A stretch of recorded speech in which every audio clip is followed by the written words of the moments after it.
सबसे पहली खेप आई थी शाहबाद के इलाके से।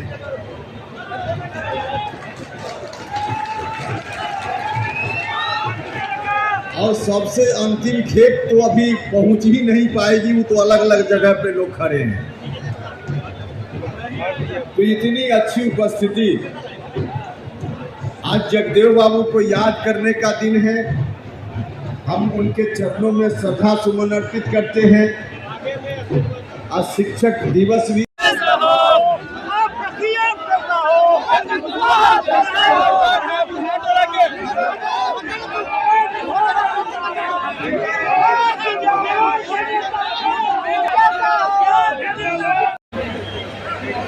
मीडिया के बंधु लगातार पूछ रहे थे कि आपका जो कार्यक्रम है, आज के पहले पूछ रहे थे लगातार कि आपका जो कार्यक्रम है शक्ति प्रदर्शन के लिए कार्यक्रम है क्या।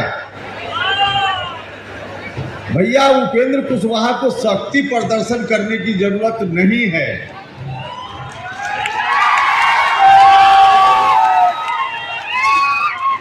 शक्ति प्रदर्शन करने की जरूरत पड़े तो यह मिलर हाई स्कूल, बेली रोड और आर ब्लॉक का इलाका ही नहीं, पूरा पटना गांधी मैदान में कार्यक्रम करके हम नहीं करते हैं और न अभी आज के मुद्दों की राजनीति करते हैं। हमेशा हमने मुद्दों की राजनीति की है। अभी जिस मुद्दा की चर्चा हम यहाँ कर रहे हैं, करने वाले हैं, इस मुद्दा का संबंध बिहार विधानसभा चुनाव से बिल्कुल नहीं है। इससे सबक लेकर इस बार स्ट्रेटजी इतनी मजबूत बनाएंगे, इतनी अच्छी रणनीति बनाएंगे कि कहीं से विपक्ष की कोई दाल नहीं गलेगी। लोग देखते रह जाएंगे और एनडीए 225 के लक्ष्य को जरूर प्राप्त करेगा। हम आपको भरोसा दिलाना चाहते हैं। आइए आप सब लोग मिलकर इस काम में सहयोग कीजिए, झंडा नीचे करो, जाइए, जनता के बीच में जाइए। और चुनाव की घोषणा अब तो कुछ दिनों के बाद ही होने वाली है। चुनाव की घोषणा होने वाली, चुनाव की घोषणा होगी। पूरे तौर पे हमारी पार्टी भी तैयार है। पूरे तौर पे जब विसिल बजे हम लोग मैदान में कूदने के लिए अब तैयार है। हमारी पार्टी तैयार है। तो सब लोग उसी मोड में रहिए और जहां से जिस पार्टी का भी एनडीए गठबंधन में उम्मीदवार हो, किसी जात का हो, किसी धर्म का हो, सिर्फ एनडीए देखिए और एनडीए में जिस पार्टी का उम्मीदवार हो उसका चुनाव चिन्ह देखिए और उसको देख करके आप सब लोग मतदान कीजिए, मतदान करवाइए, ताकि हमारे प्रधानमंत्री जी नरेंद्र मोदी जी का हाथ मजबूत हो पाए, हमारे मुख्यमंत्री जी का हाथ मजबूत हो पाए, एनडीए के घटक दल के जो दूसरे नेता हैं सबका हाथ मजबूत हो पाए। और उन लोगों के हाथ की मजबूती का मतलब उपेंद्र कुशवाहा का भी हाथ मजबूत हो पाए। यही आग्रह आप सब लोगों से और ये के सम्मान में हमेशा तत्पर रहती है। इसलिए आवश्यकता पड़ने पर वही लोग हमारे सम्मान की रक्षा करते हैं। हमको अपने सम्मान की चिंता नहीं करनी पड़ती। और न सिर्फ बिहार बल्कि देश दुनिया के लोगों ने देखा, जब लोकसभा का चुनाव चल रहा था तो काराकाट के लोग जितने चिंतित नहीं थे, अगल बगल के जिलों के लोग चिंतित थे कि काराकाट में क्या हो रहा है। जो कुछ भी काराकाट में हुआ, अगल बगल के लोगों को लगा कि यह तो कहीं न कहीं हमारे सम्मान के साथ हमारी पार्टी ने तय किया कि इस बात को लेकर हम बिहार भर में अभियान चलाएंगे। पार्टी ने तय किया कि बिहार के अलग अलग हिस्सों में हम रैली करेंगे।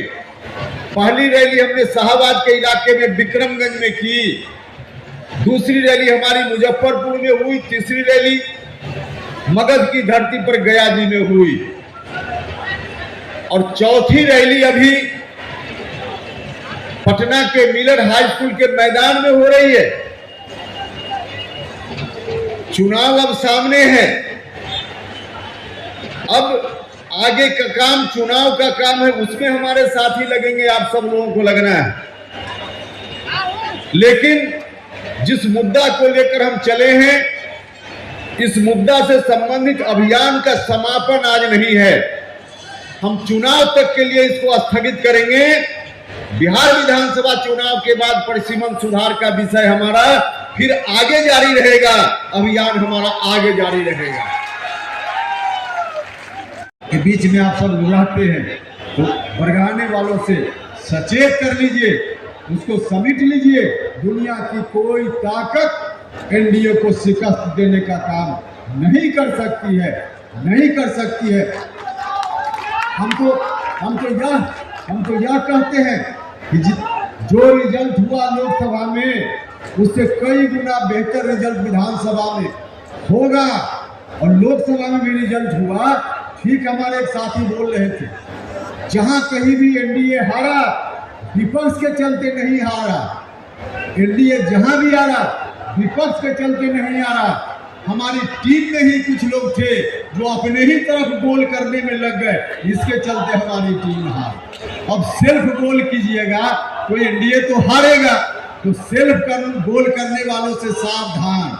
हम उनको कहना चाहते हैं, भैया मुख्यमंत्री बनने के लिए जब सरकार बनेगी, अभी तो नीतीश जी मुख्यमंत्री हैं, तो उस दौर में होकर अपने को कुछ रूप में सोच करके क्या जरूरत, सरकार बनाइए। सिर्फ अपने टीम के लिए गोल मत कीजिए, अपने टीम के तरफ ही गेंद को मत भेजिए मजबूती से। थी बिहार में जो एक शासन चलता था, सम्राट अशोक का नाम दुनिया भर के लोग आज लेते हैं। हमारी प्रतिष्ठा न सिर्फ बिहार की प्रतिष्ठा बल्कि हिंदुस्तान की प्रतिष्ठा, भारत की प्रतिष्ठा अगर दुनिया भर में है तो उसमें सम्राट अशोक के कारण भी आज भी वह प्रतिष्ठा, इसकी चर्चा होती है। जब हम उन दिनों को याद करते हैं, जब हम उन दिनों की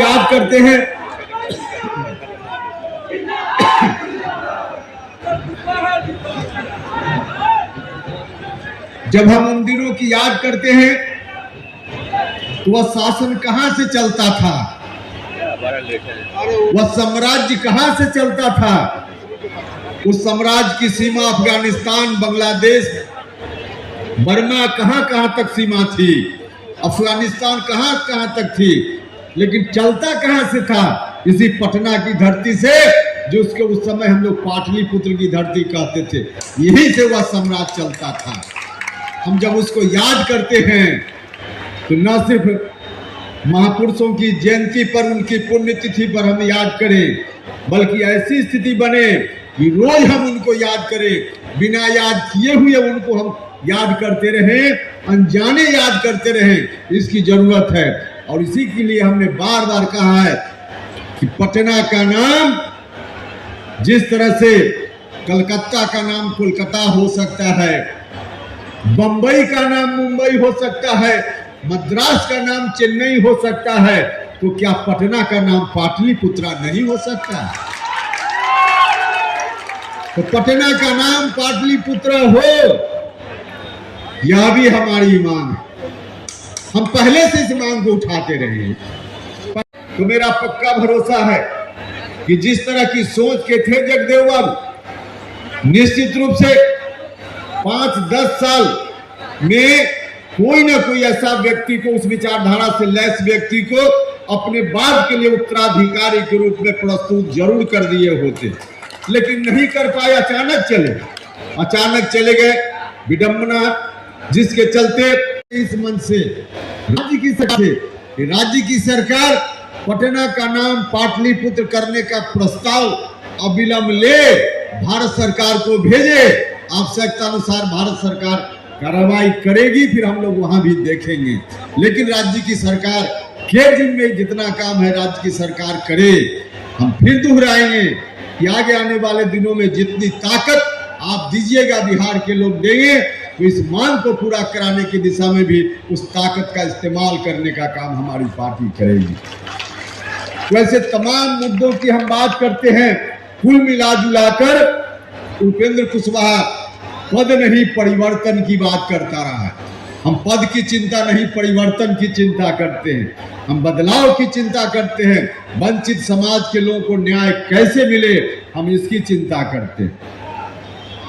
समाज के सभी वर्ग के लोग जो वंचित हैं, चाहे महादलित भाई हो, दलित भाई हो, अति पिछड़ा भाई हो, पिछड़ा भाई हो, अल्पसंख्यक समाज के लोग हों या सामान्य जाति के लोग हों, हम सब की बात करते हैं। जो भी वंचित है, जिसके साथ भी अन्याय हो रहा है, उस अन्याय के खात्मा की हम बात करते हैं। उसको समाप्त करके हम एक नया समाज बनाने की बात करते हैं। जगदेव बाबू के सपना के अनुकूल का समाज, जननायक कर्पूरी ठाकुर जी के सपना के अनुकूल का समाज, और उससे थोड़ा पीछे चले जाइए तो भगवान बुद्ध के सपना के अनुकूल, ज्योतिबा फूले के सपना के अनुकूल, डॉक्टर अंबेडकर के सपना के अनुकूल, सबको समाहित करके जो विरासत बनती है आज की तारीख में, उसके अनुकूल बिहार के समाज का निर्माण हमारी पार्टी करना चाहती है।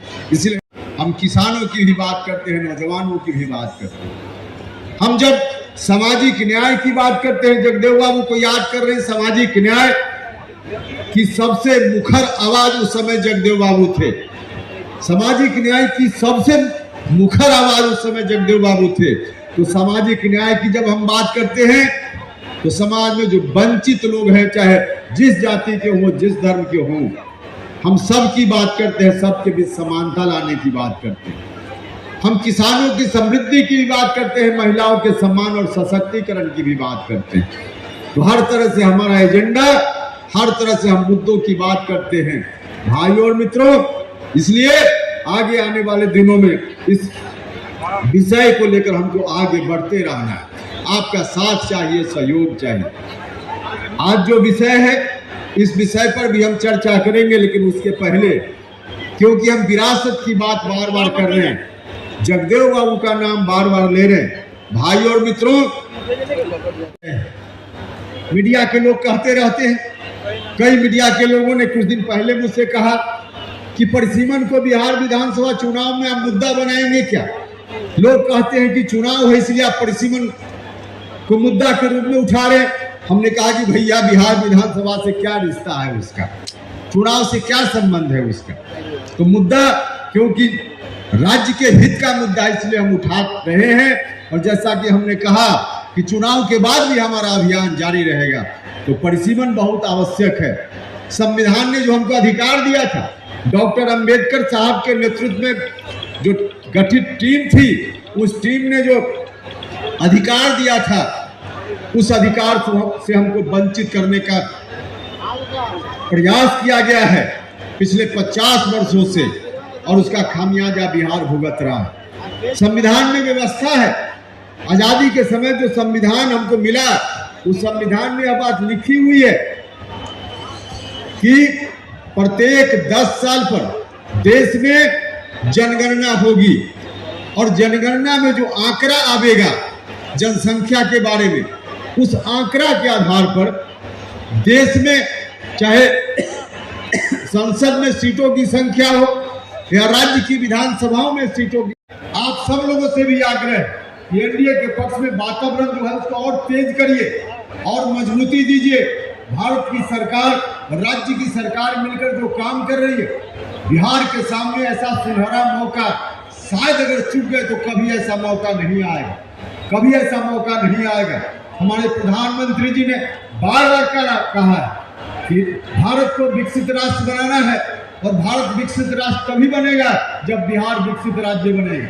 बिहार विकसित राज्य बनेगा तो बिहार के विकास की दिशा में दोनों सरकार मजबूती से काम कर रही है। बिहार के माननीय मुख्यमंत्री जी ने निरंतर काम किया है, हर तरह से काम किया है, बताने की जरूरत नहीं। अभी हाल के दिनों में जो कुछ निर्णय हुए हैं, उन निर्णयों के कारण तो विपक्षी पहले ही से चारों खाने चित हो गया है, चारों खाने चित हो गया है। पेंशन की राशि को बढ़ाने का काम करना, बिजली फ्री करने का काम करना, मानदेय, कई समूह का मानदेय बढ़ाने का काम करना, तो यह सब काम और बाकी भी सड़क बनाना हो, बिजली का काम हो, निरंतर माननीय मुख्यमंत्री जी हर तरह से कर रहे हैं। इसलिए दोनों सरकार मिलकर अच्छा काम कर रही है। तो हम अभी तक जितने काम हुए हैं, हो रहे हैं, उसके लिए मुख्यमंत्री जी का भी हृदय से, इस मंच से अपनी पार्टी की ओर से धन्यवाद करते हैं, और आदरणीय प्रधानमंत्री जी का भी धन्यवाद करते हैं। और आपसे अंत में आग्रह करते हैं कि आप सब लोग जाइए और एनडीए के पक्ष में माहौल बनाइए, वातावरण बनाइए, ताकि जो लक्ष्य हमारा है फिर से एनडीए की सरकार बने। एनडीए की सरकार नीतीश कुमार जी के नेतृत्व में बनाने में हमको कामयाबी मिले।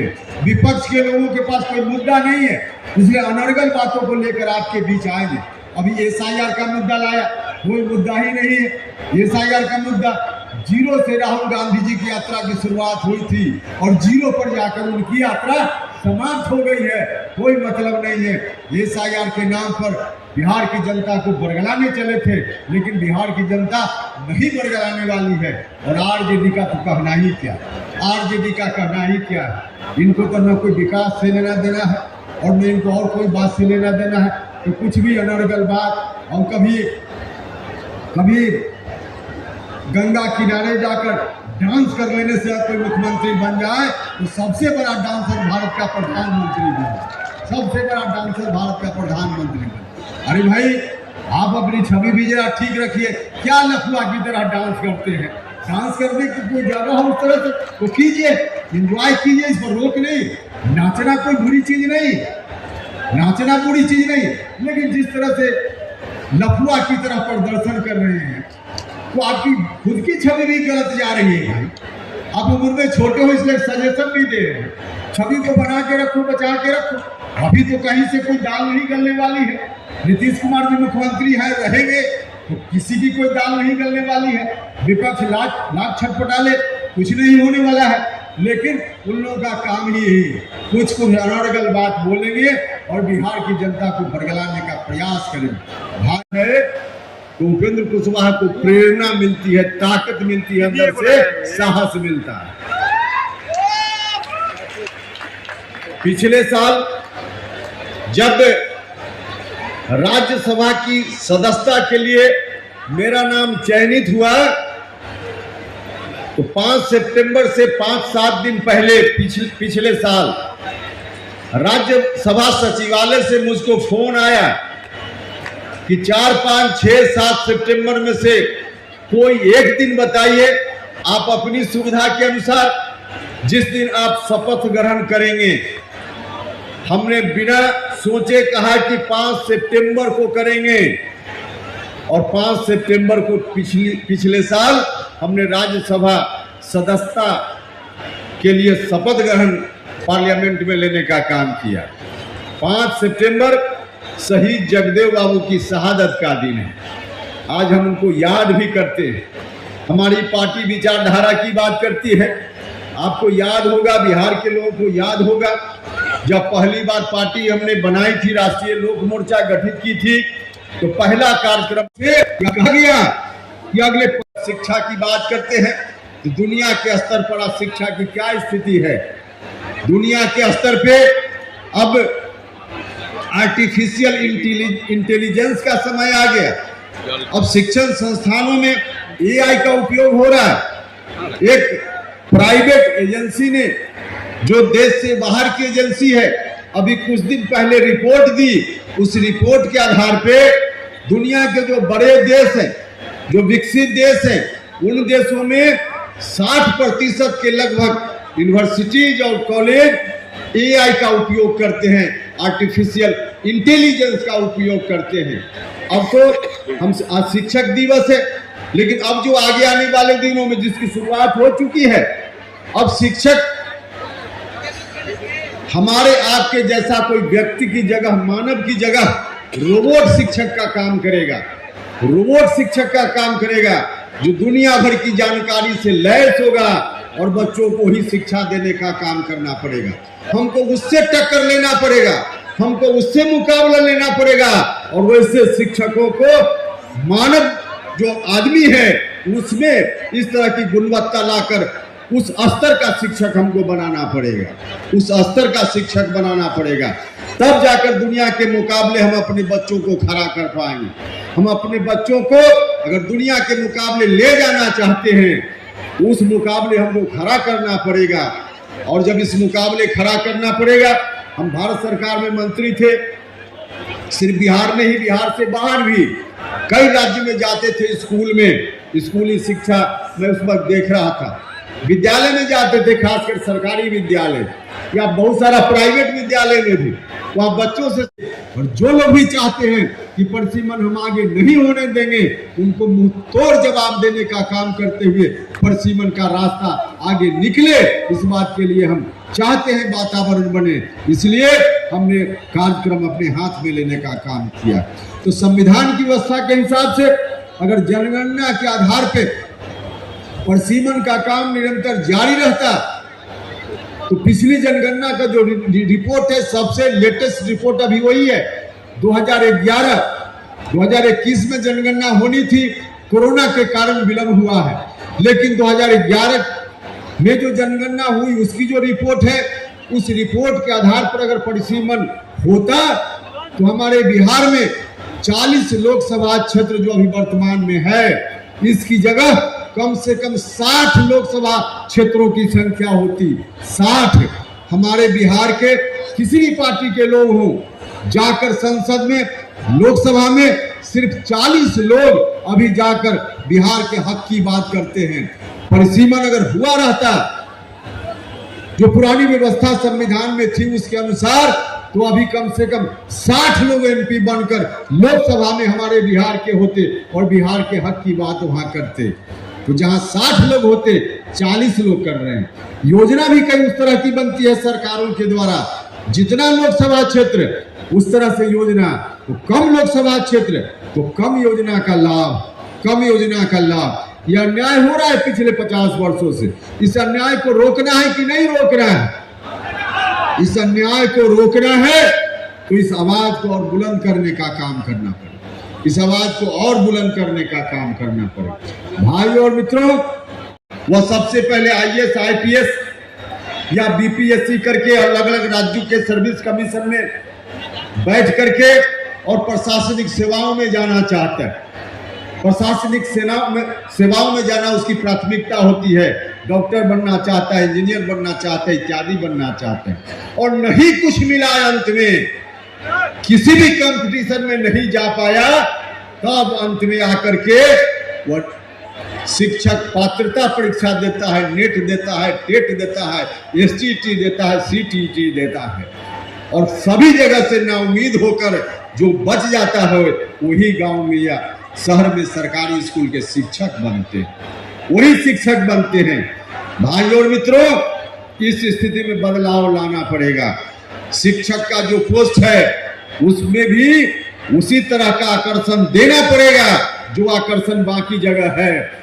विभिन्न राज्यों की सरकारों का दायित्व है, हम सिर्फ बिहार के बारे में नहीं कर रहे, देश के विभिन्न राज्य के सरकारों का दायित्व है और केंद्र सरकार का दायित्व है कि ऐसा इंतजाम हो, शिक्षकों के पदों के प्रति ऐसा आकर्षण, जो काम सरकार के जिम्मे है उस काम को करते हुए करे, ताकि कोई बच्चा बाकी चीज बनने के पहले शिक्षक बनने के लिए तैयार हो, वह कहे कि हम शिक्षक बनना चाहते हैं, गर्व से कहे कि हम शिक्षक बनना चाहते हैं।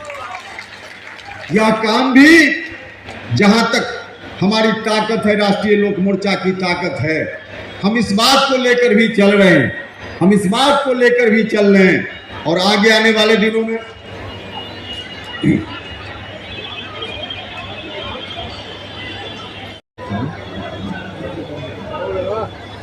लेकर कई तरह की भ्रांति भी फैलाने की कोशिश हो रही है। जो लोग इसके विरोध में हैं, आप लोग जरा गौर से सुनिए। जो लोग विरोध में हैं उनका तर्क क्या है? उनका तर्क है कि बिहार, उत्तर प्रदेश इत्यादि राज्यों ने जनसंख्या वृद्धि को रोकने का काम नहीं किया, और हमने सरकार की जो योजना है उस योजना के अनुसार फैमिली प्लानिंग अपने परिवार में किया और बर्थ कंट्रोल को हमने किया, जनसंख्या वृद्धि को रोकने का काम किया, जिसके कारण उनका कहना है कि हमारी आबादी कम हो गई, हमने सरकार के निर्देशों का पालन किया, इसलिए हमारी आबादी कम हो गई, और बिहार जैसे राज्यों ने उनका पालन नहीं किया, इसलिए उनकी आबादी बढ़ गई। अब तर्क उनका है कि हमने अनुपालन किया, हम अनुशासित रहे, तो इसकी सजा हमको मिल जाएगी कि हमारी संख्या कम हो जाएगी परिसीमन अगर हुआ तो, और जिन्होंने नहीं पालन किया उनकी संख्या बढ़ जाएगी।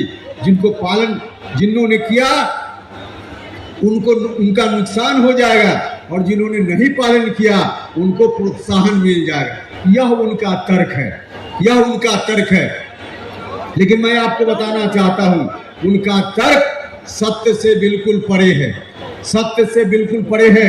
कई लोग आपको भी मिलेंगे और इसी तरह का तर्क जो वहां के लोग तर्क देते हैं आपको भी कहेंगे कि आपके नेता परिसीमन की बात करते हैं, लेकिन साउथ के राज्यों ने जनसंख्या रोकी, उसका नुकसान होगा, और यहाँ के लोगों ने बेतहाशा जनसंख्या बढ़ाई, इसका लाभ लीजिएगा। ये कहाँ का न्याय है? लोग कहेंगे। यह जो उनका तर्क है, जरा ठीक से समझिए, उनका तर्क बिल्कुल बेबुनियादी तर्क है।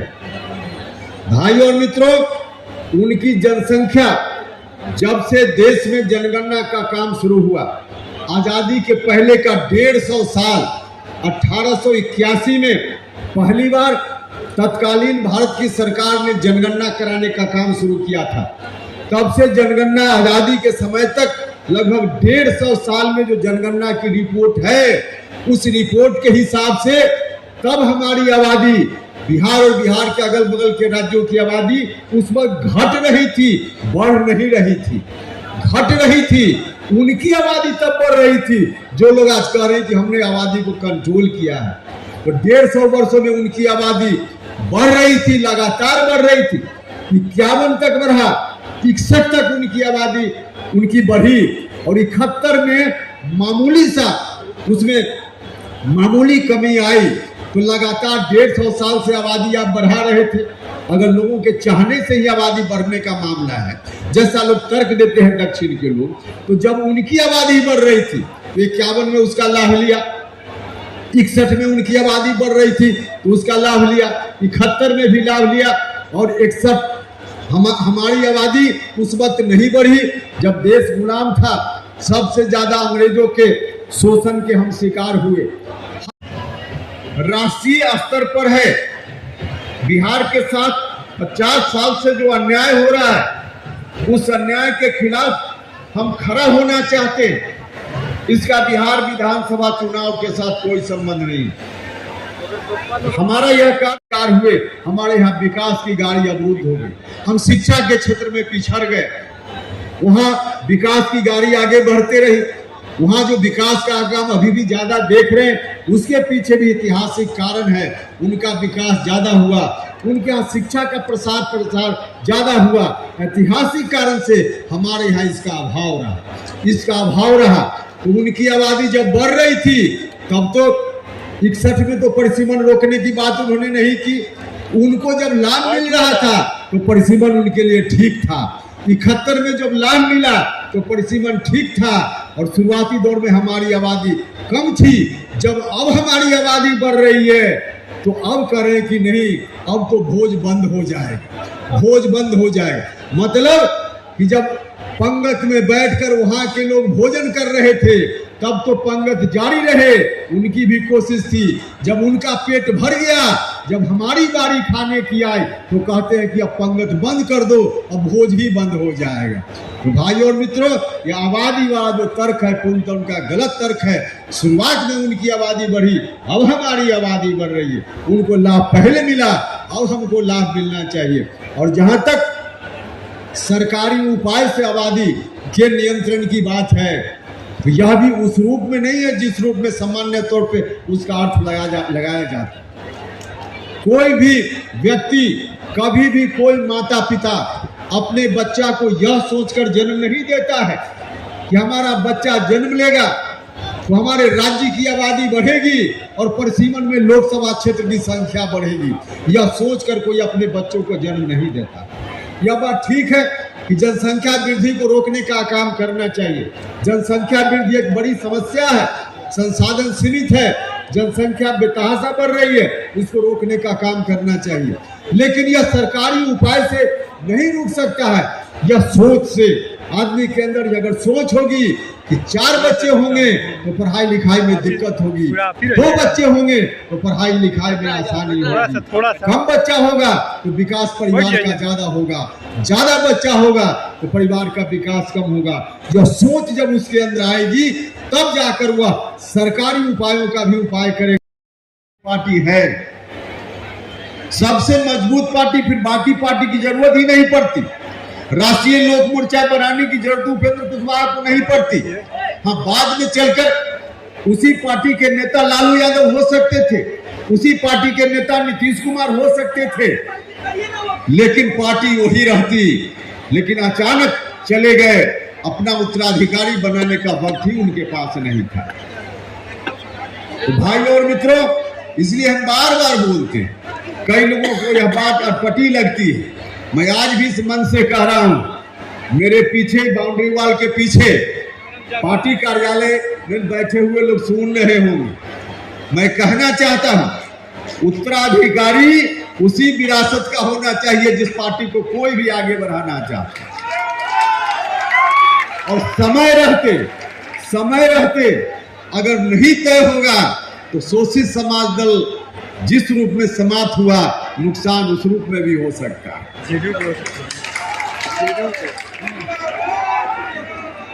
तो जगदेव बाबू का इतना बड़ा कंट्रीब्यूशन था, इतना बड़ा हमारे लिए विरासत और विकास, और बहुत सरल शब्दों में कहे तो लोगों के लिए इज्जत और रोटी दोनों मोर्चा कि जगदेव बाबू ने अपने छोटे से कार्यकाल में 2 पिछड़ा समाज के व्यक्ति को मुख्यमंत्री बनाने का काम किया। स्वयं चाहते तो मुख्यमंत्री बन सकते थे, लेकिन नहीं, पिछड़ा समाज के 2 व्यक्ति को उन्होंने मुख्यमंत्री बनाने का काम किया। जब सरकार बनी थी, डॉक्टर लोहिया के सपना के हिसाब से, अभियान के हिसाब से गैर कांग्रेसी सरकार देश में पहली बार बनी, बिहार में भी बनी, और उस सरकार में जगदेव बाबू, जननायक कर्पूरी ठाकुर जी, बीपी मंडल जी जैसे लोग शामिल थे। महामाया बाबू के नेतृत्व में सरकार बनी थी, लेकिन महसूस किया जगदेव बाबू ने कि उस सरकार की कथनी और करनी में अंतर है, तो उन्होंने वहां से इस्तीफा किया, वहां से हट गए। और हटने के बाद जो विधायक दल था उस वक्त, उसमें ब्रेक हुआ, अलग से एक ग्रुप बना, और उस ग्रुप के नेता के रूप में जगदेव बाबू स्वर्गीय बीपी मंडल साहब को बिहार का मुख्यमंत्री बनाना चाहते थे। बीपी मंडल साहब को बिहार का मुख्यमंत्री बनाना चाहते थे, लेकिन संवैधानिक अड़चन था उनके मुख्यमंत्री बनने में। लगातार 6 महीना तक कोई व्यक्ति बिना सदन में रहे हुए मुख्यमंत्री या मंत्री पद पर रह सकता है। तो 6 महीना का कार्यकाल उस समय की सरकार में बीपी मंडल साहब ने पूरा कर लिया था। उस वक्त किसी सदन के सदस्य नहीं थे, तो गवर्नर साहब ने, तत्कालीन राज्यपाल ने कहा कि हम इनको शपथ दिलाने में हमको दिक्कत है, हम शपथ नहीं दिला पाएंगे, क्योंकि किसी सदन के सदस्य नहीं है फिलहाल, और 6 महीना तक मंत्री रह चुके हैं। तब जगदेव बाबू ने बीच का रास्ता निकाला और सही सतीश प्रसाद सिंह, जिनको 2 दिन 3 दिन के लिए मुख्यमंत्री बनने का सौभाग्य प्राप्त हुआ, उनके नेतृत्व में तब सरकार बनी। जगदेव बाबू ने सतीश बाबू को मुख्यमंत्री बनाया, 2-3 दिन के लिए मुख्यमंत्री बने। अब बहुत लोग वही 2-3 दिन देखकर अपना सीना चौड़ा करते हैं कि हमारा भी इतिहास में नाम हो गया, बिहार के मुख्यमंत्री बन गए। अरे भैया, आपका तो स्वर्ण काल रहा है, आपकी ख्याति तो शासक के रूप में बिहार क्या, देश से बाहर आज जो देश का नक्शा है उससे कई गुना बड़ा हिस्सा में साम्राज्य रहा है, वह शासन रहा है। तो उतने बड़े साम्राज्य की विरासत के लोग हैं और 2 दिन 2.5 दिन मुख्यमंत्री बनने पर गर्व करते हैं। मुझको यह बात बहुत ठीक नहीं लगती।